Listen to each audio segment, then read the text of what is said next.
علاقے میں جاتا ہوں جہاں بیان ہو تو پہلے وہاں کے مقامی لوگوں سے پوچھتا ہوں کہ یہاں کس چیز کی زیادہ ضرورت ہے. سمجھ رہے ہیں؟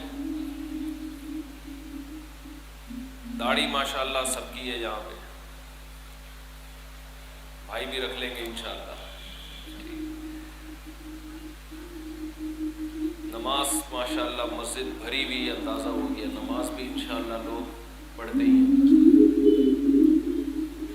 یہ جو میں نے قرآن کی آیت پڑھی ہے، دیکھو پہلے ایک بات خوب ذہن میں بٹھا لو. ہم جو کہتے ہیں نا ہم نے کلمہ پڑھا ہے لا الہ الا اللہ، تبلیغ والے بتاتے ہیں کہ اللہ سے ہونے کا یقین، غیر اللہ سے کچھ نہ ہونے کا یقین. محمد الرسول اللہ صلی اللہ علیہ وسلم کا مطلب کیا ہے کہ آپ صلی اللہ علیہ وسلم چونکہ اللہ کے سفیر ہیں، بھیجے ہوئے پیغمبر ہیں، تو آپ کی زبان مبارک سے جو بات بھی نکلے گی وہ آپ کی نہیں ہوگی بلکہ کس کی ہوگی؟ اللہ کی ہوگی. ہم پیغمبر صلی اللہ علیہ وسلم کی عبادت نہیں کرتے، ہم پیغمبر کے حکم کو نہیں مانتے، بلکہ جب پیغمبر حکم دیتے ہیں تو وہ اس لیے مانتے ہیں کہ وہ کس کا حکم ہے؟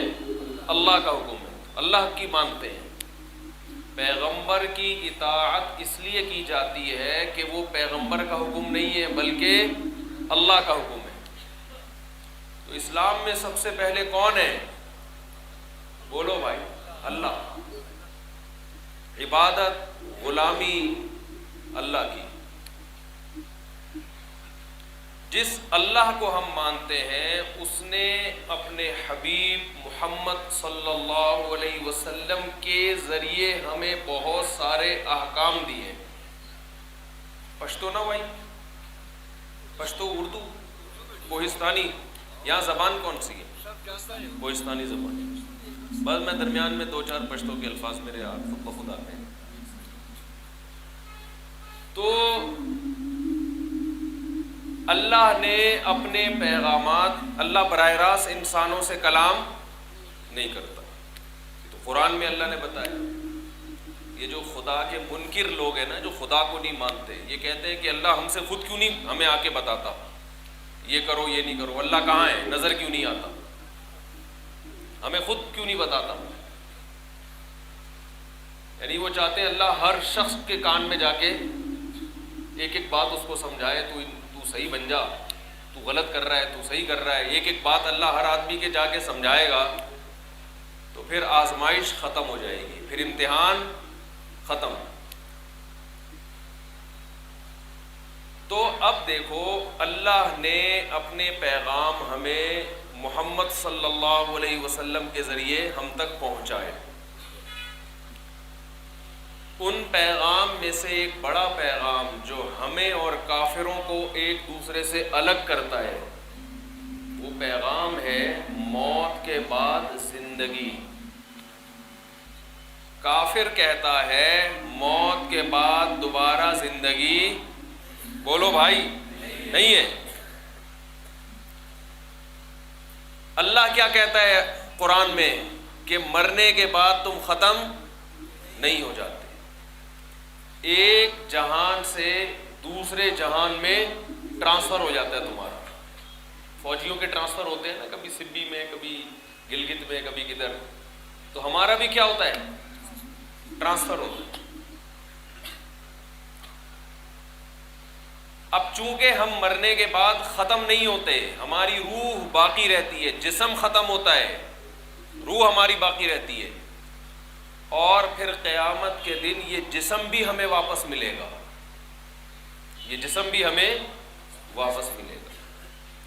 یہ جو ہم کہتے ہیں، کافر کہتا ہے کہ جسم تو ختم ہو جاتا ہے، اللہ فرماتے ہیں بلا قادرین علی ان نسوی بنانا، ہمیں اس پر بھی قدرت ہے کہ تمہیں دوبارہ زندہ کریں. اور یہ جو انگلیوں کے نشان ہے نا، جو نادرہ میں جب آپ لگاتے ہو تو ایک شکل بنتی ہے نا، یہ شکل دوبارہ بنے گی، ایسا اللہ جسم کو جوڑ کے دوبارہ بنا دے گا. تو موت کے بعد دوبارہ زندگی ہے. یہ زندگی امتحان کے لیے ہے، کھانے پینے کے لیے آپ کو بولنا پڑے گا بھائی، کھانے پینے کے لیے، مزے اڑانے کے لیے نہیں. موت کے بعد دوبارہ زندگی ہے. اگر موت کے بعد دوبارہ زندگی نہ ہوتی، جنت اور جہنم نہ ہوتی، تو ہم میں سے ہر شخص کو چاہیے تھا کہ وہ زندگی گزارنے سے پہلے کسی مولوی سے نہ پوچھتا کہ یہ کام حلال ہے یا یہ حرام ہے. یہ ہمیں پوچھنے کی ضرورت نہیں تھی. انگریز پوچھتا ہے بھائی، انگریز پوچھتا ہے کسی سے؟ دیکھو چائنا والے کتے کھاتے ہیں. کیوں؟ اس لیے کہ چائنا میں کوئی مولوی نہیں ہے چائنیز میں ان کو سمجھائے کہ کتے کھانا حرام ہے. کوئی چائنا میں آپ نے دیکھا کوئی چینگ پونگ پونگ مولوی ہو جو ان کو سمجھا رہا ہو کہ کتے مت کھاؤ؟ کبھی دیکھا آپ نے؟ آپ حیران ہوتے ہیں وہ کتے کیوں کھاتے ہیں. چائنا والے ہم پہ حیران ہوتے ہیں کہ یہ کتے کیوں نہیں کھاتے.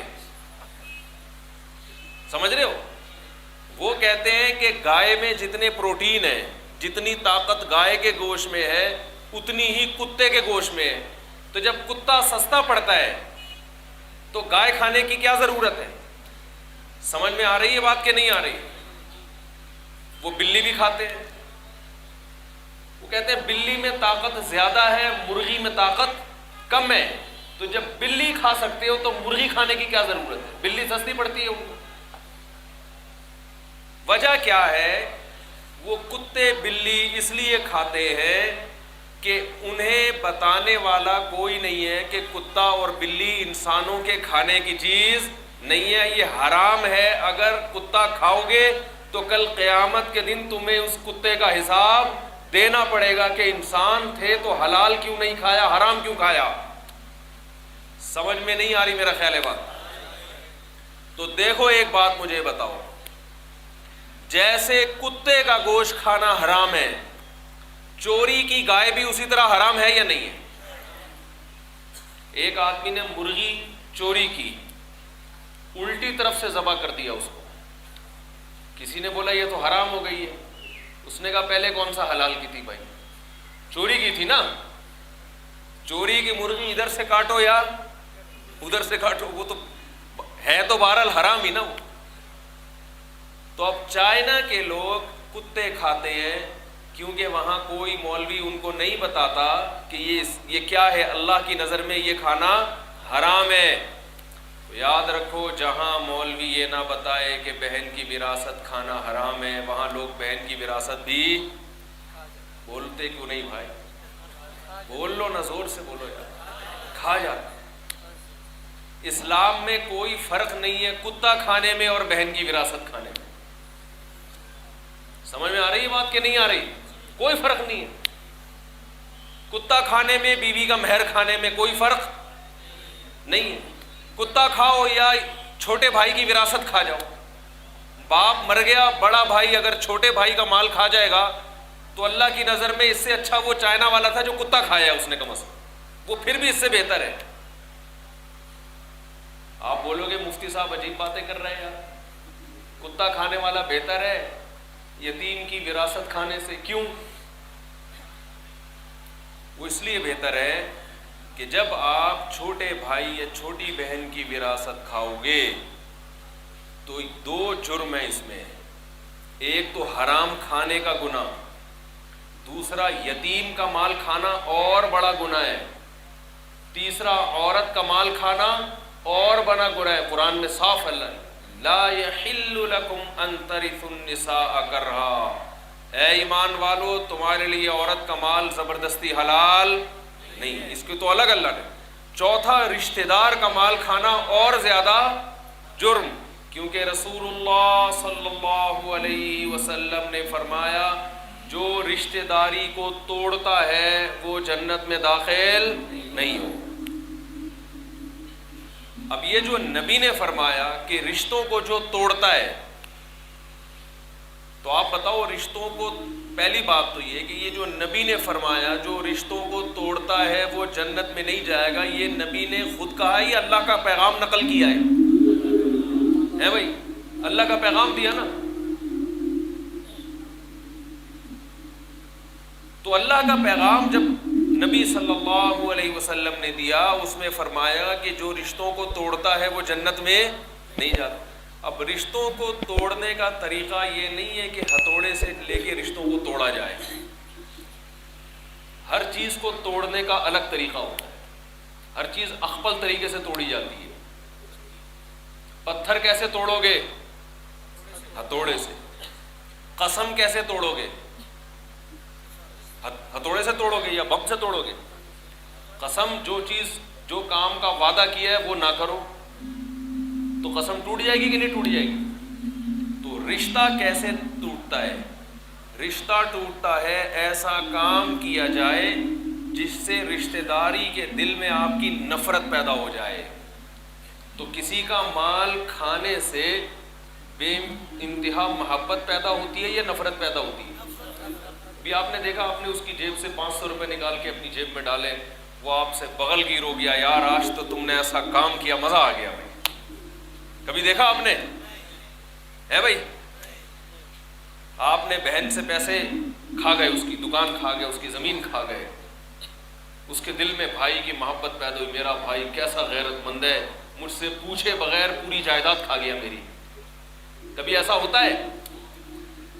شاید یہاں پر ہوتا ہو. بھائی آپ نے گردن ہی نہیں ہلا رہے تو بولو نا، نہیں ہوتا ایسے. پیسہ دینے سے محبت بڑھتی ہے یا لینے سے؟ دینے سے. جب خرچ کرو گے تو محبت بڑھتی ہے. اس لیے اللہ کے نبی صلی اللہ علیہ وسلم نے ارشاد فرمایا، رشتہ داروں پہ پیسہ خرچ کرو، ان کا حق لو نہیں بلکہ اپنا بھی انہیں دینے کی کوشش کرو. بڑا بھائی چھوٹے بھائی پہ خرچ کرے، باپ اولاد پہ، اولاد باپ پہ، شوہر بیوی پہ. نبی صلی اللہ علیہ وسلم کے دور میں اگر کوئی عورت مالدار تھی، شوہر غریب تھا، تو عورت اپنے شوہر پہ بھی صدقہ کرتی تھی. آج ہر آدمی کیا کر رہا ہے؟ دوسرے سے چھیننے کی کوشش کر رہا ہے. تو آپ صلی اللہ علیہ وسلم نے فرمایا، رشتے توڑنے والا جنت میں داخل نہیں ہوگا. تو اب مجھے ایک بات بتاؤ، قرآن کے الفاظ دیکھو، وَيُطْعِمُونَ الطَّعَامَ عَلَى حُبِّهِ مِسْكِينًا وَيَتِيمًا وَأَسِيرًا إِنَّمَا نُطْعِمُكُمْ لِوَجْهِ اللَّهِ لَا نُرِيدُ مِنْكُمْ جَزَاءً وَلَا شُكُورًا. اللہ فرماتے ہیں ہمارے جو نیک بندے ہیں وہ ہمیں خوش کرنے کے لیے ہماری محبت میں لوگوں پہ خرچ کرتے رہتے ہیں. غریبوں کو، یتیموں کو، مسکینوں کو، قیدیوں کو، کمزوروں کو کھلاتے رہتے ہیں.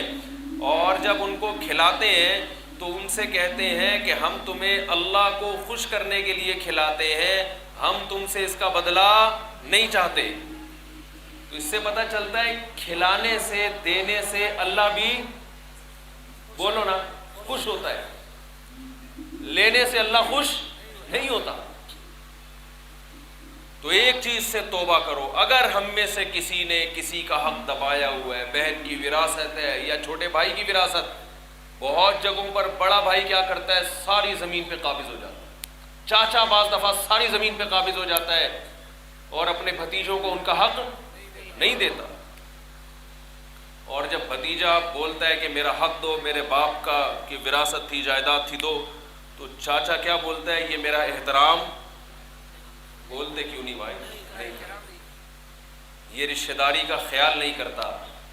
تو رشتہ داری کا خیال وہ نہیں کر رہا جو حق دے نہیں رہا ہے، جو مانگ رہا ہے. اس کو تو شریعت نے حق دیا ہے مانگنے کا.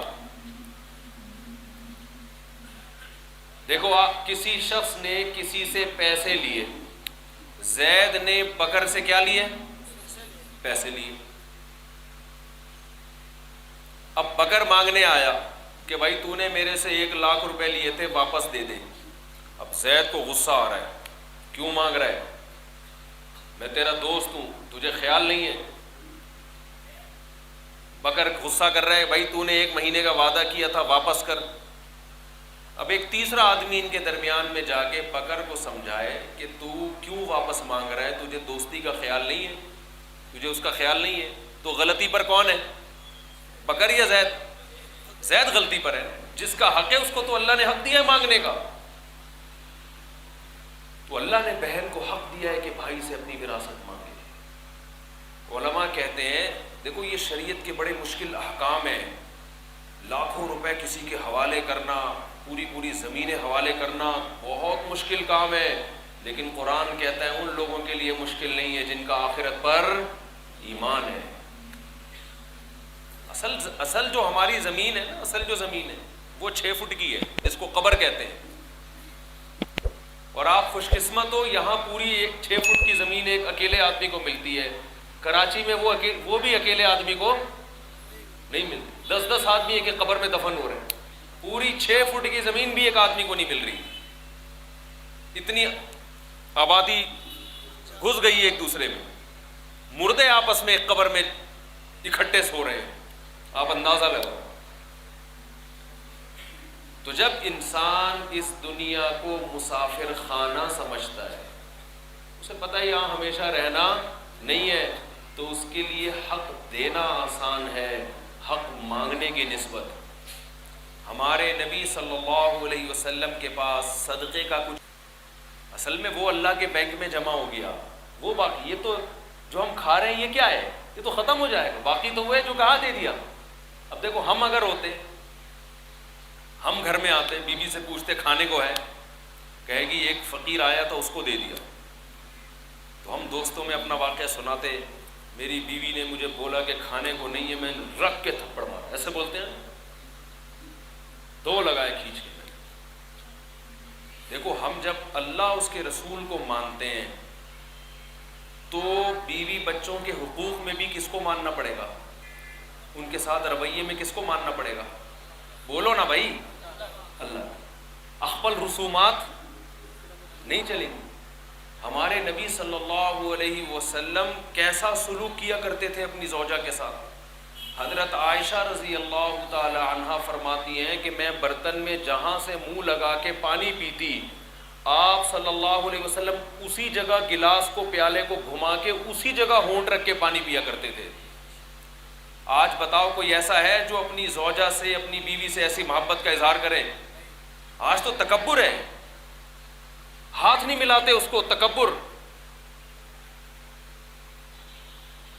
آپ صلی اللہ علیہ وسلم کی باری تھی حضرت عائشہ کے گھر میں، حضرت زینب نے کوئی کھانا حلوہ بنا کے بھیجا، امی عائشہ رضی اللہ تعالیٰ عنہ نے جب وہ برتن دیکھا نا تو غصہ آیا، غصہ اس بات پر آیا کہ میری باری ہے، اس میں سوکن مداخلت کیوں کر رہی ہے؟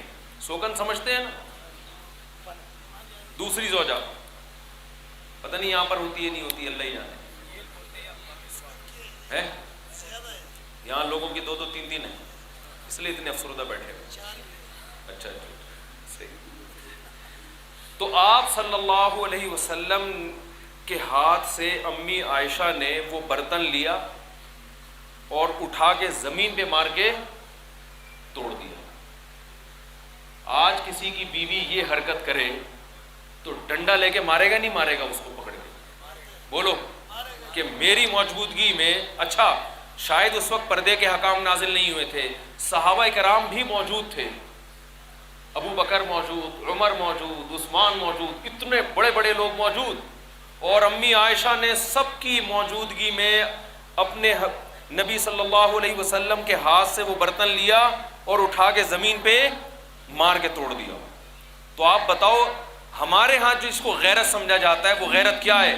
کہ میری بیوی نے میرے ہاتھ سے برتن لے کے توڑا کیوں اس کو؟ یہ میری توہین ہے کہ نہیں ہے؟ اور میرے دوستوں کے سامنے اگر یہ کام کیا ہے پھر تو دائرہ اسلام سے خارج ہے، وہ پھر تو کیا ہے؟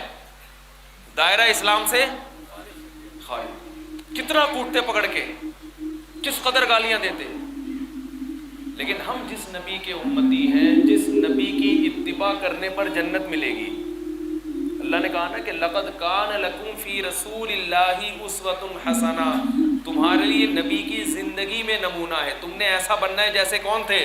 نبی۔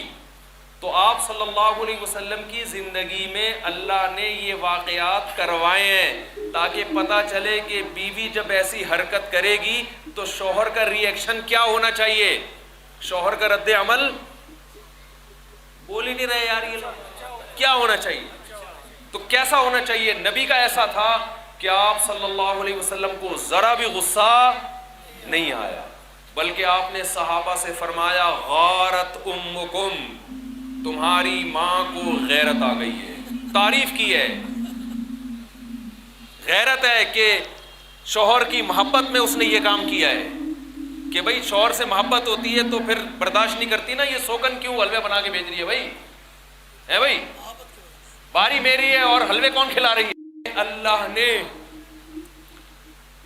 محمد صلی اللہ علیہ وسلم سے زیادہ عزت والا کسی کو پیدا نہیں کیا، لیکن آپ صلی اللہ علیہ وسلم اس عمل بیوی کی طرف سے اس رد عمل میں اپنی بے عزتی محسوس نہیں کر رہے، ذرا بھی نہیں، اور نیچے جھک کے نیچے بیٹھ کر اس برتن کو اپنے ہاتھوں سے جمع کر رہے ہیں اور انصاف سے بھی کام لے رہے ہیں، کیونکہ برتن حضرت زینب کا تھا، اس لیے آپ صلی اللہ علیہ وسلم نے امی عائشہ سے فرمایا برتن کی قیمت زینب کو ادا کرو، بھائی اس کی قیمت تو دینی پڑے گی۔ بتاؤ آج اخلاق ہے؟ سارا دن عورت کام کرتی ہے، کھیتوں میں بھی وزن بھی اٹھا رہی ہے، گندم بھی وہی لگا رہی ہے، گائے سے دودھ بھی وہی نکال رہی ہے، پھر وہ شوہر کی جھاڑ بھی سنے، پھر وہ شوہر سے مار بھی کھائے، پھر وہ بھائیوں سے وراثت بھی نہ کھائے، تو دنیا میں کوئی کیس نہیں ہوگا، لیکن جس خدا نے پیدا کیا ہے وہ دیکھ رہا ہے، وہ آخرت میں انتقام لے گا۔ قرآن میں کتنی جگہ اللہ نے حکم دیا، کتنی جگہ حکم دیا، عاشروہن بالمعروف، فرمایا اچھے طریقے سے پیش آؤ۔ تو غیر مسلم کے ہاں یہ حقوق بولو بھائی نہیں ہوتے، ان کے ہاں تو حکومت قانون پہ عمل کراتی ہے، حکومت، وہاں اگر حکومت کے قانون کی گرفت ڈھیلی ہو جائے تو لوگ ایک دوسرے کو نوچ نوچ کے کھانا شروع کر دیں، وہاں تو حکومت قانون سخت ہے بہت زیادہ۔ ہم اگر کسی کا حق ادا کرتے ہیں تو کس کے حکم پہ؟ اللہ کے حکم پہ ادا کرتے ہیں۔ تو قرآن کیا کہہ رہا ہے؟ آپ صلی اللہ علیہ وسلم کے لیے تمہاری زندگی میں بہترین نمونہ ہے۔ میں اس واقعے پہ حیران ہوتا ہوں کہ اللہ نے اس کائنات میں سید الانبیاء سے زیادہ عزت والا کوئی پیدا نہیں کیا، اور کیسا نبی کا ظرف ہے، کیسی برداشت ہے۔ تو اس سے پتہ چلتا ہے کہ ہم جس چیز کو عزت سمجھتے ہیں وہ عزت نہیں بلکہ وہ بے عزتی ہے۔ منافقوں نے کہا تھا نا، مشہور منافق عبداللہ ابن ابی، اس نے یہ دعویٰ کیا تھا کہ میں جب مدینہ جاؤں گا تو یہ جو صحابہ کرام تھے نا، مسکین غریب صحابہ، اس کو اس نے کہا تھا یہ عزت دار لوگ نہیں ہیں، پیسے نہیں ہیں ان کے پاس، کیونکہ منافق یہ سمجھتا تھا کہ جو دولت مند ہے وہ عزت دار ہے، جو غریب ہے وہ عزت دار نہیں۔ عبداللہ بن ابی منافق کے پاس بڑا پیسہ تھا، اور آپ صلی اللہ علیہ وسلم کے ارد گرد جو صحابہ بیٹھتے تھے بہت سے، کچھ تو مالدار تھے، زیادہ تر بے انتہا مسکین۔ عبداللہ بن مسعود بے انتہا مسکین، حضرت ابو ہریرہ بے انتہا مسکین، حضرت بلال بے انتہا مسکین، اتنے مسکین کہ جب صفہ میں یہ لوگ علم حاصل کرنے کے لیے بیٹھتے تو صفہ میں یہ لوگ ایک دوسرے کی طرف پشت کر کے بیٹھتے تھے، کیونکہ ان کے پاس سطر چھپانے کے لیے لباس نہیں تھا، اتنے مسکین۔ ایسے مسکینوں کے بارے میں اچھا ایک بات خوب سمجھ لو، حضرت معاویہ رضی اللہ تعالی عنہ بھی بے انتہا مسکین تھے، حدیث سے ثابت ہے۔ تو حضرت معاویہ کا شمار بھی انہی صحابہ میں ہوتا ہے جن کے بارے میں قرآن کہتا ہے وَاصْبِرْ نَفْسَكَ مَعَ الَّذِينَ يَدْعُونَ رَبَّهُمْ بِالْغَدَاةِ وَالْعَشِيِّ يُرِيدُونَ وَجْهَهُ، اس سے مراد مسکین صحابہ ہیں کہ اے نبی آپ ان مالدار کافروں کی طرف نظریں نہ رکھیں، آپ ان مسکینوں کے ساتھ صبح و شام اٹھا بیٹھا کریں جو دن صبح و شام اللہ کو یاد کرتے ہیں. حضرت ابو سفیان اور حضرت معاویہ کہ جو ہے نا ہم پر دو بڑے حق ہیں. آج روافض بہت اعتراض کرتے ہیں حضرت معاویہ اور ابو سفیان رضی اللہ عنہ پر. ہمارے نبی صلی اللہ علیہ وسلم نے فرمایا, ابو داؤد کی حدیث ہے, ان احق الذی اکرم بہ الرجل ابنتہ او اختہ. آپ صلی اللہ علیہ وسلم نے فرمایا سب سے زیادہ قابل احترام وہ شخص ہے جس کی بہن یا بیٹی تمہارے نکاح میں ہے.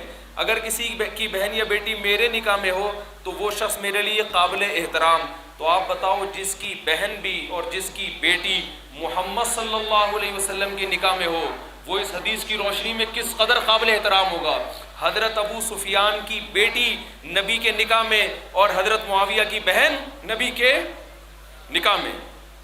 تو آپ صلی اللہ علیہ وسلم کے نکاح میں جس کی بیٹی ہو یا جس کی بہن ہو تو وہ کس قدر ہم لوگ کے لیے قابل عزت اور قابل احترام ہوگا. تو قرآن میں جلدی جلدی میں شرطیں بیان کر کے بیان کو ختم کرتا ہوں. قرآن نے پہلی شرط لگائی ومن اراد الآخرہ. پہلی شرط کیا ہے؟ آخرت کا ہے. نیت کیا ہونی چاہیے بھائی؟ اللہ. نمبر 2 وسعا, کوشش بھی کرے, خالی بیٹھا نہ رہے, نیت کرے. کباب کھا رہا ہے, پراٹھے کھا رہا ہے, نیت ہے بھائی حج پہ جانے کی, تو جا بھائی اب تو درخواستیں جمع کرا, کچھ کر, نیت کی لیے میں نے, حج کا ثواب نہیں ملے گا. وسعا, کوشش بھی کرے. آگے قرآن کہتا ہے وسعا لہا سعیہا, کوشش بھی آخرت والی کوشش ہو, اخپل طریقے سے کوشش, بدعت نہیں چلے گی. سمجھتے نہیں ہو میرا خیال. ایک ابھی آپ ہم سب نے عصر کی نماز پڑھی نا, کتنی رکعتیں پڑھی ہیں؟ اگر امام صاحب 5ویں رکعت بھی پڑھاتے ہیں بھائی تو 5ویں رکعت پڑھانے سے کیا ہوتا؟ ایک رکوع زیادہ, 2 سجدے زیادہ. تو آپ پیچھے سے امام کو سبحان اللہ کہنا شروع کرتے کہ نہیں کرتے؟ سبحان اللہ. امام بولتے کہتے امام صاحب, آپ بولتے امام صاحب 5 رکعتیں پڑھائی ہیں, تو امام صاحب کیا ہو گیا؟ تو ایک رکعت کا اضافہ ہی کیا ہے نا, کمی تھوڑی کی ہے میں نے. رکوع بھی زیادہ کر لیا. رکوع کوئی برا کام ہے؟ رکوع میں کیا میں نے کسی کو برا بلا کہا ہے؟ میں نے سبحان ربی العظیم, اللہ کی حمد و ثنا بیان کی ہے. سجدے میں میں نے سبحان ربی الاعلی, اللہ کی تعریفیں کی ہیں. تمہیں اللہ کی تعریفیں پسند نہیں ہیں؟ بولتے کیوں نہیں؟ یہ دلیل صحیح ہوگی امام صاحب کی؟ آپ ہو سکتا ہے بولو امام صاحب نماز لمبی ہو گئی, وہ کہیں گے چلو آج ہو گئی کل سے 4 ہی پڑھاؤں گا. آپ کہو گے یہ والی دوبارہ پڑھاؤ, یہ والی. اب امام صاحب کہیں ابھی تو 5 ایک رکعت لمبی لگ رہی تھی, اب 4 الگ سے پڑھاؤ, یہ تو بہت لمبی ہو جائے گی. تو امام صاحب کی دلیلیں صحیح ہوں گی؟ کیوں بھائی؟ اللہ کا ذکر کرنا ہے, رکوع بھی کرنا ہے, سجدہ بھی کرنا ہے, مگر اخپل طریقہ نہیں چلے گا. اس میں وہ طریقہ چلے گا جو محمد صلی اللہ علیہ وسلم نے بتایا ہے. اخپل طریقے سے زیادہ اچھا کام بھی کرو گے اللہ نہیں مانتا اس کو. بہت مشکل ہے بات سمجھانا, بہت مشکل. جی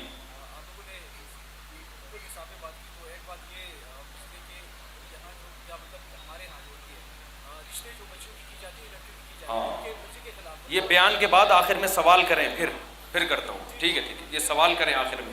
بیان کے بعد آپ کو سوال کا موقع دوں گا میں, تاکہ یہ موضوع مکمل ہو جائے جلدی. تو اب مجھے بتاؤ بدعت کا اسلام میں کوئی حصہ بنتا ہے؟ نہیں بنتا. جب کوئی عمل ہو پہلے پوچھو بھائی یہ پیغمبر صلی اللہ علیہ وسلم نے کیا ہے کہ نہیں, صحابہ نے کی. اچھا کچھ لوگ پیغمبر سے حدیث پیش کرتے ہیں, صحابہ کا عمل اس کے خلاف ہوتا ہے, تو ہم صحابہ کے عمل کو لیں گے کیونکہ صحابہ پیغمبر کو ہم سے زیادہ سمجھتے ہیں. ہمارے اہل حدیث بھائی کیا کہتے ہیں؟ نبی نے ایک حکم دیا 3 طلاقیں ایک ہوتی ہیں, لیکن ہم صحابہ کو دیکھتے ہیں, جتنے صحابہ ہیں 3 کو کتنا مانتے تھے؟ 3. اس سے پتہ چلتا ہے کہ نبی نے 3 کو ایک نہیں کہا. آپ جو حدیث کا مفہوم بیان کر رہے ہو اخپل طریقے سے بیان کر رہے ہو, یہ صحابہ کا بیان کردہ نہیں ہے. سمجھتے نہیں ہو بات کو.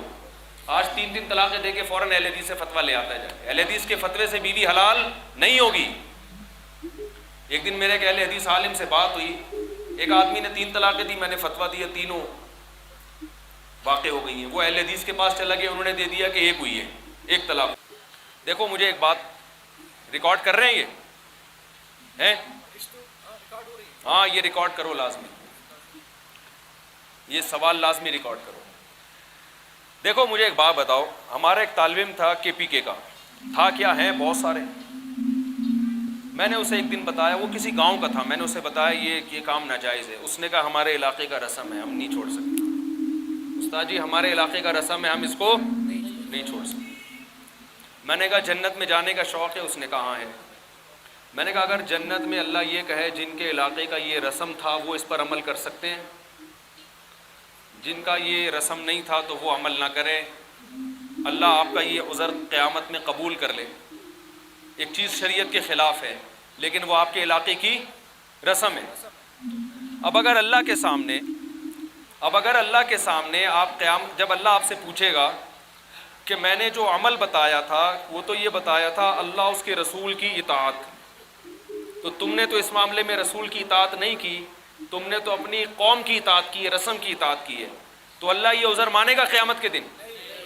اللہ بولے گا میں نے جنت جو رکھی ہے کسی خاص قوم کے لیے نہیں رکھی. اگر قوم کے لیے ہوتی تو سب سے پہلے ہمارے نبی صلی اللہ علیہ وسلم کی قوم کے لیے ہوتی. ابو لہب ابو جہل سب سے پہلے جنت میں جاتا, کیونکہ عربی بھی. دیکھو مجھے ایک بات ریکارڈ کر رہے ہیں یہ ہیں؟ ہاں یہ ریکارڈ کرو لازمی, یہ سوال لازمی ریکارڈ کرو. دیکھو مجھے ایک بات بتاؤ, ہمارا ایک طالب علم تھا کے پی کے کا, تھا کیا ہیں بہت سارے. میں نے اسے ایک دن بتایا, وہ کسی گاؤں کا تھا, میں نے اسے بتایا یہ کام ناجائز ہے. اس نے کہا ہمارے علاقے کا رسم ہے, ہم نہیں چھوڑ سکتے. استاد جی ہمارے علاقے کا رسم ہے, ہم اس کو نہیں چھوڑ سکتے. میں نے کہا جنت میں جانے کا شوق ہے؟ اس نے کہا ہاں ہے. میں نے کہا اگر جنت میں اللہ یہ کہے جن کے علاقے کا یہ رسم تھا وہ اس پر عمل کر سکتے ہیں, جن کا یہ رسم نہیں تھا تو وہ عمل نہ کریں, اللہ آپ کا یہ عذر قیامت میں قبول کر لے.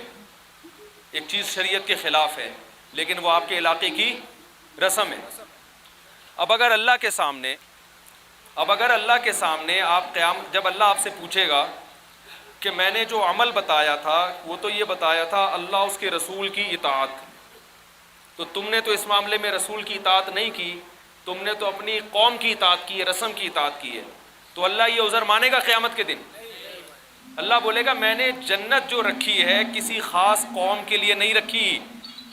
اگر قوم کے لیے ہوتی تو سب سے پہلے ہمارے نبی صلی اللہ علیہ وسلم کی قوم کے لیے ہوتی. ابو لہب ابو جہل سب سے پہلے جنت میں جاتا, کیونکہ عربی بھی تھا, قریشی بھی تھا, ہاشمی بھی تھا. کیا خیال ہے بھائی؟ وہ کہتا میں بت پرستی اس لیے کرتا ہوں کہ ہماری اپنی رسم ہے. تو مانا نبی نے کہا رسم کو چھوڑنا پڑے گا, کس کو فالو کرنا ہے؟ اللہ اس کے رسول. تو اسی طرح بھائی اگر آپ کی رسم ہے کہ بچی سے شادی کے وقت پوچھا نہیں جاتا, اس کی مرضی کا خیال نہیں کیا جاتا, مجھے نہیں پتا رسم ہے یا نہیں, لیکن اگر یہ رسم ہے تو یہ رسم شریعت کے, بولو نا بھائی, خلاف. نبی صلی اللہ علیہ وسلم کی صحیح حدیث ہے, آپ کے سامنے ایک کیس آیا, ایک لڑکی نوعمر بچی, وہ کسی غریب صحابی سے شادی کرنا چاہتی تھی, بالکل نوعمر. اس بچی کے والد کا انتقال ہو گیا, چچا ان کا ولی تھا. چچا, باپ نہیں ہوتا تو چچا کی کفالت میں ہوتی ہے نا. تو وہ کہا, اور چچا نے شادی کرا دی لڑکی کی حضرت مغیرہ ابن شعبہ سے.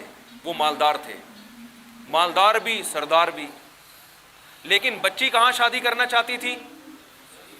غریب صحابی سے. تو جب نبی کو علم ہوا آپ نے اس رشتے کو توڑوایا ہے. حضرت مغیرہ ابن شعبہ کہتے ہیں کہ میں یہ سمجھ رہا تھا کہ یہ میرے نکاح میں داخل ہو چکی ہے, لیکن آپ صلی اللہ علیہ وسلم نے اس نکاح کو کیا کروایا؟ ختم کروا کے وہاں شادی کرائی ہے جہاں وہ بچی نکاح کرنا چاہتی تھی. اب ہمیں سمجھ میں آئے نہ آئے, ہماری غیرت کے خلاف ہو سکتا ہے, یہ میری غیرت کے خلاف ہو سکتا ہے, لیکن بھائی جب جنت اللہ نے بنائی ہے, میرے باپ دادا نے, بولو, نہیں بنائی. اگر میرے باپ دادا نے بنائی ہوتی تو میرے باپ دادا بولتے تم نے ہماری رسومات کو ختم کر دیا, جاؤ اس جنت سے. جنت تو اللہ نے بنائی ہے بھائی. شیطان کو میرے باپ دادا نے جنت سے نکالا تھا یا کمراٹ والوں نے نکالا تھا؟ بولتے کیوں نہیں بھائی؟ اللہ نے نکالا نا. اللہ کی مرضی جس کو نکالے حضرت آدم علیہ السلام کو جنت سے کس نے اتارا؟ اللہ نے. اب داخل بھی کون کرے گا؟ تو جس اللہ نے جنت بنائی ہے وہ اللہ میرے والد کیا کرتے تھے، میرے دادا کیا کرتے تھے، میرے نانا کیا کرتے تھے، وہ یہ نہیں دیکھے گا، وہ کہے گا میں نے کیا حکم دیا ہے. تو نکاح کے بارے میں بھی اللہ اس کے رسول نے حکم دیا ہے، اور آپ صلی اللہ علیہ وسلم کی صحیح حدیث ہے لن ترى للمتحابین مثل النکاح. اس موقع پہ نبی نے فرمایا، جب دیکھا نا وہ لڑکی غریب سے نکاح کرنا چاہتی ہے، تو مالدار تو لوگ تو اپنی بیٹیوں کی شادی غریب سے نہیں کرتے، وہ تو مالدار سے کرتے ہیں، ان کے مفاد ہوتے ہیں اس میں بعض دفعہ. تو آپ صلی اللہ علیہ وسلم نے اس کا نکاح کہاں کروایا؟ غریب سے. اور اس موقع پہ آپ نے فرمایا دو محبت کرنے والوں میں نکاح سے بہتر کوئی رشتہ. یہ جہاں چاہتی ہے وہاں نکاح کامیاب ہوگا. سمجھ میں آ رہی ہے بات کہ نہیں آ رہی؟ تو بھائی اگر جنت میں جانا چاہتے ہو تو اخپل رسومات نہیں چلیں. سمجھتے ہو؟ ہاں اگر آپ سمجھتے ہو کمراٹ والوں کی جنت الگ ہے، پشاور والوں کی جنت الگ ہے، وہاں پشاور کے حساب سے، کراچی والوں کی جنت الگ ہے، وہاں کراچی کے حساب سے لوگ جائیں گے، تو پھر کراچی والے کراچی کے حساب سے عمل، شریعت پہ عمل کریں، لاہور والے لاہور کے حساب سے عمل کریں، اور پشاور والے پشاور کے. جنت میں ایک اصول اللہ نے بنا دیا اور بتایا تم سب آدم اور حوا کی اولاد ہو. اللہ کی نظر میں کمراٹ، پشاور، مردان، سوات اور کراچی اور لاہور کا کوئی فرق نہیں ہے. اللہ نے ایک اصول بیان کر دیا، جو نبی کے طریقے کو پر چلے گا وہ جائے گا، جو نہیں چلے گا وہ سزا کھائے گا. اللہ عمل کی توفیق عطا فرمائے. جلدی سے سوال. یہاں بیویوں کے حقوق بھی ادا نہیں کی جاتی جس کی دو بیویاں ہو. جس کی دو بیویاں ہو بھائی ان میں برابری ضروری ہے، ایک رات ادھر دوسری رات ادھر. آپ صلی اللہ علیہ وسلم نے فرمایا جس کی دو بیویاں تھیں اس نے برابری نہیں کی تو قیامت کے دن اس حال میں آئے گا کہ اس کا آدھا دھڑ فالج زدہ ہوگا. سمجھ رہے ہو؟ تو برابری ضروری ہے. ایسا نہیں ایک سے اتنی محبت ہے ساری دولت اس کو دے رہا ہے، دوسرے کو لٹکا کے چھوڑا ہوا ہے، تو یہ حرام ہے. اگر کوئی عدل نہیں کرتا اس کے لیے دوسری شادی حرام ہے. شادیاں کرو 4 سے کم پہ بریک نہ لگاؤ، بچے بھی پیدا کرو. جتنی اولاد ہوگی اتنے رزق کے دروازے انشاءاللہ کھلیں گے. اولاد دینے جب بچہ پیدا ہوتا ہے ماں کی چھاتیوں میں اللہ دودھ پیدا کر دیتا ہے، بتاتا ہے کہ اس کا رزق کس کے ذمہ ہے؟ میرے ذمہ. بچے بھی اسپیڈ سے پیدا کرو، شادیاں بھی اسپیڈ سے کرو، مگر حقوق بھی ادا کرو میرے بھائی. ادا کرنے پہ فوکس کی بھی ہو، حقوق ادا نہیں ہو رہے ہو تو حقوق بھی تو ادا کرنے ہیں نا. سمجھتے ہو؟ ہاں تو شادیاں بھی کرو، شادی سے نہیں رکنا ہے. یہ تو زنا پھیلتا ہے. جس معاشرے میں شادی نہیں ہے اس معاشرے میں زنا ہے. کم عمری میں نکاح کرو، جب بالغ ہو جائے فوراً نکاح کرو، لیکن حقوق ادا کرو. اور وہ جو بیوی کے حقوق آپ صلی اللہ علیہ وسلم نے بتائے وہ والے حقوق اخپل نہیں ہیں. سمجھ رہے ہیں؟